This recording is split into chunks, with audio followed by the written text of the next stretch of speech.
Hola a todos y bienvenidos a una nueva edición de Alerta Congreso. En esta ocasión, y como es costumbre, estamos con Rodolfo Reina de Observatorio Legal. Hola, Rodolfo. Hola David y saludos a todos los de Epicentro. ¿Qué tal, Rodolfo? Mira, esta vez vamos a analizar un proyecto de ley que ha sido presentado por Valdemar Cerrón, de Perú Libre, actualmente segundo vicepresidente del Congreso de la República, y se llama Proyecto de Ley que reconoce a los partidos políticos como asociaciones de interés público y su no criminalización. Dice textualmente el proyecto que la finalidad de esta ley es evitar la criminalización de las organizaciones políticas, así como promover la protección e intangibilidad de sus respectivos bienes y activos cuando uno o varios de sus militantes, afiliados o fundadores estén inmersos en una o varias investigaciones fiscales y o sean condenados por cualquier tipo de delito doloso. O sea, el argumento es que como los partidos son importantísimos para el sistema democrático, siempre se les debe proteger y si alguno de sus miembros comete delito utilizando al partido incluso, se le debe sancionar solo a él y dejar al partido tranquilo, así se haya beneficiado económicamente con el delito. Llama la atención que este proyecto es propuesto por el hermano de Vladimir Cerrón, el líder de Perú Libre que acaba de ser condenado a prisión por corrupción. Además, según la fiscalía, Cerrón era el cabecilla de una organización criminal enquistada en Perú Libre. Exactamente igual como ocurre también con Fuerza Popular, cuya lideresa también es investigada como cabecilla de una organización criminal enquistada en el Partido Naranja. Justamente se trata de los dos partidos que actualmente tienen una alianza para gobernar el Congreso y que en este momento uno de ellos presenta este proyecto de ley. De plano parece que se trata de un proyecto para evitar que la justicia incaute sus propiedades en el marco de las investigaciones fiscales. ¿Cuál es tu opinión, Rodolfo, sobre este polémico proyecto de ley presentado por Valdemar Cerrón de Perú Libre? Bueno, sin duda, lamentablemente ante el hecho objetivo de que muchos dirigentes políticos están inmersos en procesos penales que no solamente involucran a ellos de manera individual, sino también han incorporado dentro de estos procesos penales a los partidos políticos, sin duda hay un interés personal, particular de este tipo de propuestas, lo cual quizás resta legitimidad al planteamiento. Pero independientemente de eso, creo que es importante mencionar que los partidos políticos, efectivamente, como señala el proyecto de ley, tienen un fin constitucional muy relevante, ¿no? Que es contribuir a el rol de intermediación política y contribuir a que la voluntad popular se convierta en decisiones estatales cuando estos partidos llegan a los diferentes niveles de gobierno, ¿no? Sea local, regional y nacional. O sea, tienen un fin constitucional relevante porque es un mecanismo de participación política que está reconocido en la Constitución. Eso es innegable.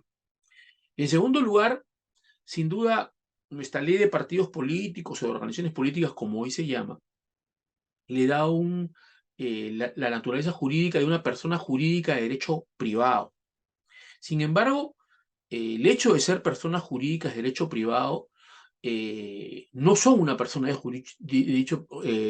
persona jurídica de derecho privado común, porque como he anotado inicialmente, tienen un fin constitucional, un fin público Además, y una reciben finalidad fondos pública. públicos, ¿no? Como hemos comentado Además, anteriormente. además, pero tienen un fin público, Uh -huh. un fin trascendente. Entonces no es una persona jurídica que se organiza para poner una bodega, no es una persona jurídica que se organiza para poner un supermercado, etcétera, etcétera. Es una persona jurídica que tiene un fin público, un fin constitucional. Y por tanto, eso plantea dos dimensiones de regulación.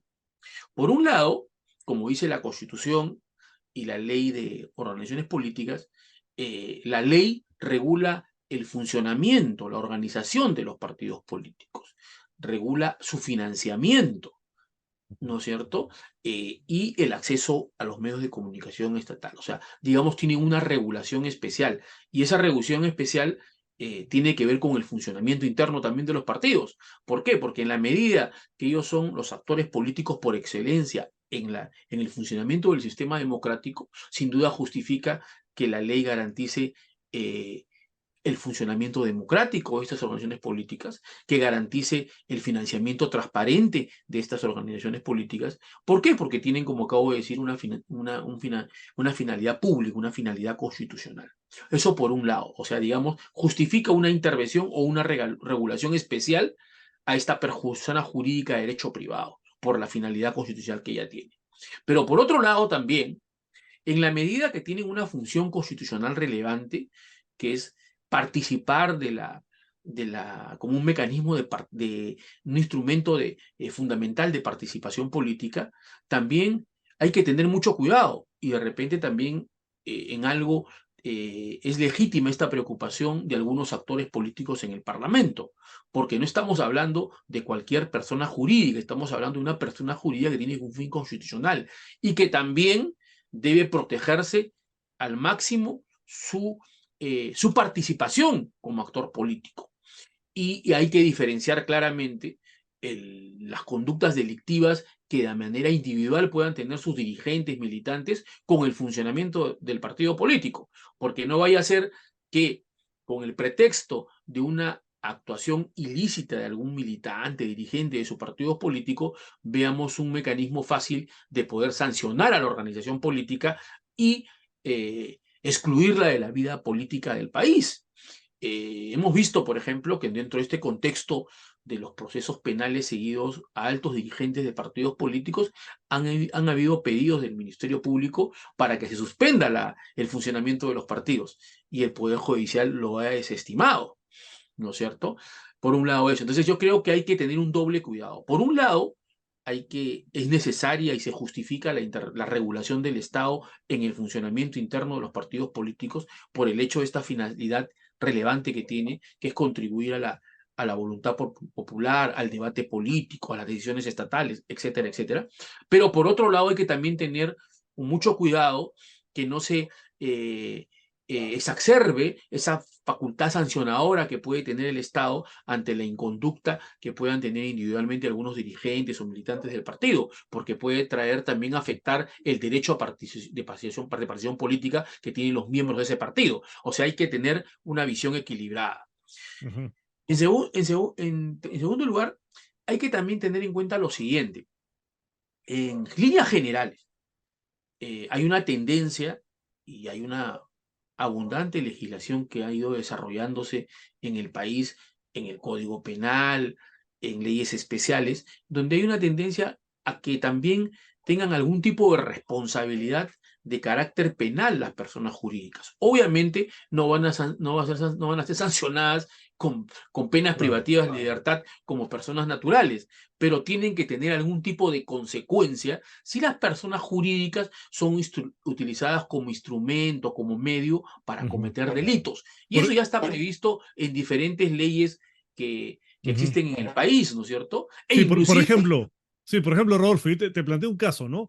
Digamos, unos miembros de un partido político utilizan el partido político para, por ejemplo, lavar activos. Ese dinero, producto del lavado de activos, ingresa al partido político y con ese dinero que ingresó al partido, el partido adquiere propiedades. Entonces, si se descubre que efectivamente hubo lavado de activos, se condena penalmente a los miembros del partido que realizaron el delito. No puede ser que las propiedades que adquirió el partido digamos, con el dinero proveniente de ese delito queden inmaculadas y sean intocables, que es lo que plantea este proyecto de ley, ¿no? claro, yo creo que el proyecto de ley es demasiado general, ¿no? Y prácticamente genera una suerte de impunidad Ujú. para las organizaciones políticas que son utilizadas para cometer delitos. Y creo que hay que estar, como he mencionado, hay que establecer ciertos matices y tener mucho cuidado, porque Claro. también se puede estar afectando el derecho a participación política de los militantes que no participan de una actividad ilícita, Ujú. ¿no es cierto? Además, en el caso específico de bienes, debemos recordar, y ya lo hemos comentado con ocasión de los cambios que se quieren plantear a la ley de pérdida de dominio, que obviamente aquel bien que está maculado o aquel bien que tiene una relación, tiene un origen en dinero ilícito, obviamente hay un procedimiento en el cual ese bien revierte al Estado.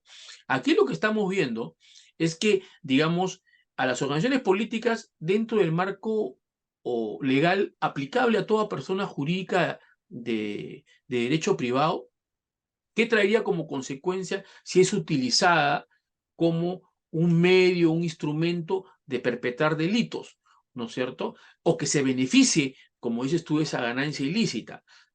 Sin duda, a las personas jurídicas en general se les puede aplicar una multa, se les puede suspender de ciertas actividades, se les puede hasta cerrar locales o cancelar su inscripción en el registro de personas jurídicas, o sea, cancelar su funcionamiento. Eso de ahí que es aplicable a toda persona jurídica o que, que adquiera una forma jurídica dentro de una actividad empresarial, eh, hay que analizarlo con bastante cuidado respecto a cómo Ujú, se aplicaría eso con los partidos políticos. Por ejemplo, en nuestra regulación actual sobre organizaciones políticas, establecen, ¿no es cierto?, que cuando son partidos que son declarados ilegales, porque son los llamados partidos antisistema, esos que promueven y ujú, afectan los derechos del sistema y los valores democráticos, sin duda trae una consecuencia, que puede ser la cierre de locales, la cancelación en el inscrito, en la inscripción ujú, en el de registro de organizaciones políticas, e inclusive prohibirle su reinscripción, ¿no es cierto? Cuando hay una sentencia que declara que ese partido es un partido ilegal, es un partido que atenta contra los valores y los principios que regulan nuestro sistema político. Entonces, sí está previsto ese tipo de sanciones en casos, situaciones muy extremas. Entonces, acá la gran pregunta es, esto que puede ser aplicado para cualquier persona jurídica de derecho privado, que va desde la multa, suspensión, cancelación de actividades, e inclusive a las empresas les pueden hasta prohibir el tener contrataciones con el Estado, etcétera, ujú. dependiendo de una serie de criterios. Entonces, ¿en qué medida estas consecuencias accesorias a las personas jurídicas pueden aplicarse sin ninguna distinción y sin ningún matiz a los partidos políticos cuando sus dirigentes políticos cometen delitos y de repente utilizan la estructura partidaria para cometerlos? Entonces hay que tener también mucho cuidado porque se puede estar afectando también otros derechos fundamentales. Pero sin duda es necesario reflexionar el tema, pero no plantearlo como lo ha propuesto el proyecto de ley este grupo parlamentario, porque prácticamente es una impunidad, es un abanico que prácticamente podría Claro. ser utilizado el partido para todo, Hace y de eso no se intocables a los trata. partidos, ¿no? Claro. Entonces, eso de ahí no es lo que se busca. Hay que hacer una propuesta más elaborada que pueda armonizar estos dos aspectos que yo te mencioné. Por un lado, esa necesaria regulación, esa necesaria intervención legal en el funcionamiento de los partidos para garantizar su funcionamiento democrático, para garantizar la transparencia del financiamiento, el uso adecuado, como hemos hecho notar también, de los recursos directos que el Estado le otorga para el funcionamiento del partido. Entonces, una serie de regulaciones que deben perfeccionarse para garantizar un funcionamiento adecuado de los partidos, teniendo en cuenta la relevancia que tienen para el funcionamiento del sistema político. Y por otro lado, respecto a las consecuencias accesorias de la comisión de delitos de sus dirigentes, militantes, etcétera, hay que también tener que promover una regulación especial que pueda armonizar e impedir que se pueda afectar otros derechos fundamentales que se canalizan a través de estos partidos políticos. Es el derecho a participación política de sus militantes, ¿no es cierto? De participar en procesos electorales, etcétera. Porque no puede ser tan fácil el cancelar su inscripción si no hay una clara probanza de que sí es utilizados como instrumentos, como vía para cometer delitos, que se hayan constituido con esa finalidad, ¿no es cierto? Porque en caso de las personas jurídicas a las cuales traen consecuencias drásticas por la comisión de delito por sus representantes, sus dueños, etcétera, es que prácticamente son utilizados estas personas jurídicas como instrumento con el propósito de a través de estas personas jurídicas cometer una serie de actividades delictivas, ¿no es cierto? Entonces, Ujú. eso de ahí no hay que generalizarlo, hay que tomar nota de eso. Y finalmente creo que también es importante, a raíz de esta propuesta respecto a las consecuencias de las actividades delictivas que cometen las personas individuales en el contexto de una organización política, es importante también mencionar que debe ponerse también en debate algunas medidas que garanticen la idoneidad de justamente de estos dirigentes políticos, de estos líderes políticos de los partidos. Porque actualmente la ley de organizaciones políticas solamente prohíbe que los fundadores estén vinculados a procesos o sean condenados por terrorismo y tráfico ilícito de drogas. Creo yo No por que es corrupción, sí, perdón, no por corrupción, como el no por caso de Vladimir corrupción. Cerrón, por ejemplo. Claro, o sea, por ejemplo, él, si no fuera que tuviera la orden de captura, él podría estar condenado de repente a una pena suspendida y seguir siendo presidente del partido político, Claro, como si nada. como si nada. Entonces, ¿qué sucede ahora? Hoy se ha buscado que los cargos de confianza en el aparato estatal y los cargos de elección popular, por ejemplo, con esta última reforma constitucional que se dio, aquellos que tengan condena en primera instancia no puedan ejercer cargos de confianza y no Ujú. puedan postular a cargos de elección popular, es decir, cuando se incorporan para el aparato de Estado. ¿Y cuál es la lógica de esa reforma constitucional? En su momento era garantizar la idoneidad de los funcionarios políticos, de los funcionarios de confianza, ¿no es cierto? Pero no hay ese correlato en los partidos políticos. Hoy sabemos que pueden estar condenados por delito de violación y ser secretario general de un partido político. Pueden estar condenados por corrupción y de repente no tienen pena efectiva, pero pueden ser dirigentes políticos y son responsables de la conducción de un partido político y Claro. de ahí pueden salir los candidatos, etcétera, a elegir cargos de elección popular. Entonces hay una incoherencia. Si estamos prohibiendo que puedan los condenados en primera instancia puedan acceder a cargos de elección popular, dentro de los partidos políticos también tiene que prohibírseles ser dirigentes, por lo menos, aquellos que han sido condenados o se encuentren procesados por delitos de corrupción, porque está en grave cuestionamiento su idoneidad para ejercer una labor de carácter político, ¿no es cierto? Entonces creo yo que esa modificación es importante hacer. Y también plantear algún tipo de sanción más drástica por el uso indebido de los recursos públicos. No solamente pueda significar la pérdida del subsidio estatal o el pago de multas, no. Lo que debe plantearse es que se pueda cancelar la inscripción en el registro de relaciones políticas por un determinado Ujú. lapso, porque si no, estamos viendo cómo se están usando indebidamente el Los fondos financiamiento públicos. directo, el financiamiento directo que da el Estado y para empresas vinculadas a los dirigentes, para empresas no calificadas para dar capacitación, todo lo que ya se ha difundido a través de los medios de comunicación. Entonces hay que ir a una modificación que garantice no solamente la idoneidad de los dirigentes, sino el uso adecuado y correcto de los recursos del Estado asigna a los partidos políticos que tienen representación en el Congreso y que, dicho sea de paso, salen del impuesto de todos los peruanos, ¿no? Ujú. Sí, bueno, yo coincido contigo en que hay que hacer varias reformas a los partidos políticos, pero esta que ha planteado el señor Cerrón, lamentablemente, plantea volver intocables a los partidos políticos. O sea, ya es un extremo, ¿no?